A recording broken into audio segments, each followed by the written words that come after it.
Railway technician exam 2024 normalisation में कितने number बढ़ सकते हैं और कितने नंबर बढ़ेंगे और कौन सी शिफ्ट सबसे हार्ड है या कौन सी इजी है। और दोस्तों सारा जो खेला होता है वो नॉर्मलाइजेशन का ही होता है। आप कोई भी एग्जाम उठा के आप देख लीजिए, उसका एनालिसिस नॉर्मलाइजेशन का सबसे बड़ा रोल होता है। और नॉर्मलाइजेशन जो है किस तरह से किया जाता है, उसमें कई फैक्टर इंक्लूड किए जाते हैं। ठीक है, आप सिर्फ ये उसमें इंक्लूड नहीं कर सकते कि शिफ्ट हार्ड है और शिफ्ट इजी है तो उसके बेसिस पे नॉर्मलाइजेशन दिया जाएगा, ऐसा कुछ भी नहीं है। उसमें कई फैक्टर जो है वो इंक्लूड किए जाते हैं, उसके बेसिस पे जो है कट ऑफ का जो है बनाई जाती है, उसका निर्धारण किया जाता है। तो इससे सारा कुछ खेला आपका नॉर्मलाइजेशन का होता है। ठीक है, तो आज की इस वीडियो में हम इसी बात पे कुछ छोटे डिस्कस कर लेंगे। चैनल पे अगर नए हैं तो आप सब्सक्राइब कर सकते हैं, वीडियो को लाइक करके मेरे दोस्तों में शेयर कर सकते हैं। टेक्नीशियन फर्स्ट का तो एग्जाम आपका हो चुका है, आपने अपने आंसर की देख लिया है। अब टेक्नीशियन थर्ड की बात आ रही है। टेक्नीशियन थर्ड का भी एग्जाम लगभग आपका एग्जाम खत्म है। आज 28 तारीख 28 का एग्जाम हो चुका है, 29 और 30। ठीक है, ये आपका 30 का वही जो लास्ट एग्जाम बचा हुआ है। ठीक है, तो 30 आपका लास्ट एग्जाम है टेक्नीशियन का। तो इन उसके बाद जो थर्ड की आंसर की आ जाएगी, जो कि 5 से 6 के बीच, ठीक है, जनवरी में उसकी ऑफिशियल आंसर की रिलीज कर दी जाएगी। और जिस तरह से टेक्नीशियन फर्स्ट का एग्जाम जब दे करके स्टूडेंट निकले, तो उन्होंने जब बताया रिव्यू में कि मेरे नंबर कितने आ रहे हैं, वो आ रहे हैं 90 प्लस, कितने आ रहे हैं 80 प्लस, किसी ने बताया 100 में 100। लेकिन जब आंसर की आई तो उन्होंने रियलिटी देखा कि उनके नंबर कितने आए, घट कितने आ गए, 60 आए किसी के आए 70। इस तरह से नंबर निकल के आ रहे हैं। ठीक है, तो अब ठीक है, ये तो टेक्नीशियन फर्स्ट की बातें हो गई। मैं टेक्नीशियन थर्ड को अगर देखता हूँ, टेक्नीशियन थर्ड अगर आप देखते हैं तो टेक्नीशियन थर्ड में जो आपका 2 दिन का एग्जाम बचा हुआ है इसमें कंप्लीट हो जाएगा। बात होती है कि सबसे हार्ड या जो है इजी या इसको मॉडरेट, जो भी बात करना चाहें, वो कौन सी शिफ्ट है। देखिए, सबको अपनी अपनी जो शिफ्ट होती है वो सबको अपनी शिफ्ट हार्ड लगती है। ठीक है, किसी से आप पूछेंगे वो बोलेगा मेरी शिफ्ट हार्ड है, वो बोलेगा मेरी शिफ्ट हार्ड है। अब ये डिपेंड करता है रेलवे बोर्ड के ऊपर, वो कौन सी शिफ्ट को देखता है अपनी हिसाब से, उस पर जो है अपने अकॉर्डिंग वो देखेगा। ठीक है, बाकी तो आप उससे क्वेश्चन का लेवल पता कर देख के मालूम चल सकता है कौन सी शिफ्ट हार्ड है, इजी है। जैसे कि इससे अंदाजा लगाया जा सकता है, अनुमान लगाया जा सकता है कि जो एग्जाम आपके 20 के बाद 20-21 में आपके हुए हैं, यानी कि अभी तक जो एग्जाम हुए हैं, अभी 2 दिन से जो 27 और 28 जो एग्जाम चल रहे हैं, ये सब लगभग आपके इजी ही चल रहे हैं। ठीक है, और इजी टू मॉडरेट कह सकते हैं। और उसके पहले की जो शिफ्ट थी, यानी कि जो आपका 21 के बाद या 20 में हुआ था या 22-23 में अगर बात करते हैं जो भी, ठीक है, तो जो भी आपकी डेट थी उसके पहले जो एग्जाम थे उसमें आपके एग्जाम जो है वो टफ, सिर्फ टफ थोड़ा सा देखने को मिली। जो ये बेसिस आप लोग के जो रिव्यू आप लोग को देखने के बाद में बता रहा हूँ। ठीक है, तो मैंने आपको बताया कि सारा खेला होता है नॉर्मलाइजेशन का। ठीक है, तो नॉर्मलाइजेशन पे कई फैक्टर जो होते हैं इंक्लूड करने के बाद जो है वो नॉर्मलाइजेशन किया जाता है। तो अब बात ये आती है कि नॉर्मलाइजेशन में कितने नंबर बढ़ेंगे। तो नंबर जो हैं वो नॉर्मलाइजेशन में बढ़ेंगे कितने।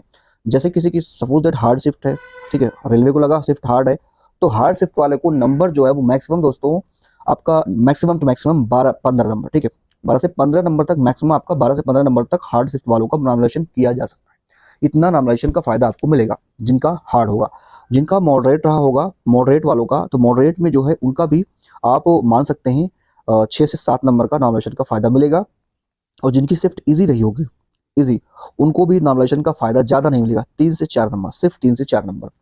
तो अगर आपके जो रॉ स्कोर हैं, ठीक है, जो आपने अटेम्प्ट किया, आपके जो रॉ मार्क आ रहे हैं, रॉ मार्क अगर हम बात कर लेते हैं, तो अगर आपने कर के आया हुआ है, आपने यहाँ पे टेक्नीशियन में फर्स्ट या आपका बात करते हैं थर्ड में, अगर आपने 65 किया, ठीक है, 65 आप रॉ मार्क आपका आ रहा है और आपका नॉर्मलाइजेशन हो गया 12 नंबर या 15 नंबर का, ठीक है, तो ये आपका नंबर अच्छा खासा जो है जाके बन जाएगा इतना। ठीक है, और आप कर ले जाएंगे क्वालिफाई। ठीक है, तो ये चीज़ें हैं, इस तरह का नॉर्मलाइजेशन फायदा होता है। ठीक है, किसी का 50 आ रहा है तो उसका नॉर्मलाइजेशन में होगा, मान लीजिए 3 नंबर नॉर्मलाइजेशन 53 हो जाएगा। इस तरह से नॉर्मलाइजेशन का फायदा मिलता है। और जो मैंने बताया कि cut off, actual cut off क्या जा सकती है, तो देखिए सभी का जो, चाहे आप इलेक्ट्रीशियन लीजिए, चाहे आप फिटर लीजिए, सबका जो भी ट्रेड्स हैं, सबका ट्रेड का जो कट ऑफ है वो अलग अलग जाएगा, वो सभी लोग को मालूम है। और सभी जोन की कट ऑफ अलग अलग जाएगी, ये भी आप लोग को क्लियर है। लेकिन एक्सपेक्टेड जो कट ऑफ जा सकती है वो क्योंकि देखिए जब पेपर का लेवल ईजी आता है, पेपर का लेवल इजी टू मॉडरेट आता है, तो आप जान लीजिए कट ऑफ उसमें हाई जाती है। ठीक है, हाई कट ऑफ देखने को मिलती है। जैसे कि अब टेक्नीशियन का पेपर चल रहा है, 27-28 से आपका 30 तक जो पेपर जाएगा ये। अब देखिए 29-30 में क्या देखने को मिलता है वो तो बात की बात है, लेकिन अभी तक जो है जो 20 में इजी आया उसके पहले हार्ड था। ठीक है, तो एक एक्सपेक्टेड जो कट ऑफ, अगर हम बात करते हैं कट ऑफ, क्या मैं बात करता हूँ आपके रॉ मार्क के, अगर आप यूआर कैटेगरी से बिलोंग करते हैं और आपके रॉ मार्क आ रहे हैं 75 प्लस, ठीक है, 75 प्लस अगर आपके रॉ मार्क आ रहे हैं तो आप समझिए कि आपका सिलेक्टेड है। ठीक है, आप सेलेक्टेड हैं। और अगर आप ओबीसी कैटेगरी से बिलोंग करते हैं और आपके मार्क आ रहे हैं यहाँ पे 70 प्लस, तो आप समझिए कि आप यहाँ पे सेलेक्टेड मानिए अपने आप को। अगर आप EWS से बिलोंग करते हैं, आपके रॉ मार्क आ रहे हैं 68, तो आप सेलेक्टेड मानिए अपने आप को। देखिए रुकिएगा अभी वीडियो को, स्किप मत करिए। अगर आप यहाँ तक देख लिए हैं, आपको खास बात बताऊंगा, अगर आप SC से हैं कैटेगरी से तो आपको 65 मान के चलिए, और अगर आप ST से हैं तो ST से आप जो है इसको आप 60 प्लस मान के चलिए कट ऑफ।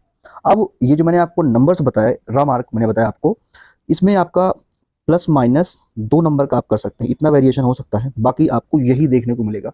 चाहे जिस भी जोन में जाएंगे, जो भी आपका ट्रेड्स होगा लगभग ऐसे ही मिलेगा, ठीक है। मार्किंग रीजन दोस्तों, रीजन ये है कि आपका जो पेपर है वो सिंगल पेपर है, ठीक है, सिंगल CBT है, ठीक है। ऐसा नहीं कि आपका जो है LP की तरह इसमें आपका फर्स्ट CBT होगा, देन आपका CBT सेकंड होगा, फिर आपका साइकिल वगैरह, ऐसा कुछ नहीं। एक आपका पेपर है, उसमें आपको क्वालिफाई करना है। अच्छा, अभी जो पेपर अब जो बच्चे करके आ रहे हैं, जो 28 वाला आज का जो एग्जाम हुआ है, उसमें बच्चे अच्छा खासा अटेम्प्ट कर रहे हैं क्वेश्चन, अटेम्प्ट तो कर रहे हैं, रिव्यू में यही बता रहे हैं कि हम क्वेश्चन को अटेम्प्ट कर रहे हैं, लेकिन रियलिटी ये है कि जब वो अटेम्प्ट करके आएंगे आंसर की देखेंगे तब मालूम चलेगा ना कि मार्किंग कितनी आ रही है, कितना मार्क आ रहा है, ठीक है, वो देखने वाली बात होती है। तो आप इसको देख के मत घबराइए, ठीक है, कि अरे इसने तो 90 कर लिया है, 90 प्लस कर दिया है, मेरे तो जो है क्या होगा, मेरे तो कम किया है, मेरा सिलेक्शन नहीं हुआ, ये सब आप मत सोचिए, बिल्कुल मत सोचिए। और ये जो है आप ये जो मैंने आपको बताया स्कोर, इसमें 1-2 नंबर का वेरिएशन हो सकता है, बाकी आपका यही रहेगा। सारा कुछ खेला नॉर्मलाइजेशन का है। अब आपका वो देखिएगा, रेलवे डिसाइड करेगा, मैंने आपको बताया पहले कि रेलवे डिसाइड करेगा कि आपका पेपर क्या था, कौन सा शिफ्ट था, क्या कुछ है, वो डिसाइड करेगा, और नॉर्मलाइजेशन का उसी में आपका देखेगा। और ये सिर्फ ये भी जान लीजिए, सिर्फ हार्ड और इजी या मॉडरेट शिफ्ट के बेसिस पे आप नॉर्मलाइजेशन नहीं कर सकते। इसका कई फैक्टर्स में इंक्लूड होते हैं। आपकी एक्यूरेसी देखी जाती है, आपने कितने क्वेश्चन सही किए, कितने गलत किए, कितने अटेम्प्ट किए हैं, शिफ्ट भी देखी जाएगी, हार्ड इजी मॉडरेट क्या थी, ठीक है। तो कई चीज देखा जाएगा, उसके बाद आपकी जो कट ऑफ का और नॉर्मलाइजेशन किया जाता है, फिर आपका नंबर मिलेगा, ठीक है। तो ये मानिए, लेकिन निराश मत होइए आप लोग, और कमेंट्स करके आपको बताना है कि आपके जो है आपने कितने अटेम्प्ट करके आए हैं। अगर आपने एग्जाम दे लिया है तो आप बताइए आप कितने अटेम्प्ट करके आ रहे हैं। वीडियो कैसे लगी कमेंट सेक्शन में जरूर बताइएगा। मिलते हैं आपसे किसी अगली वीडियो में। Thank for watching this video.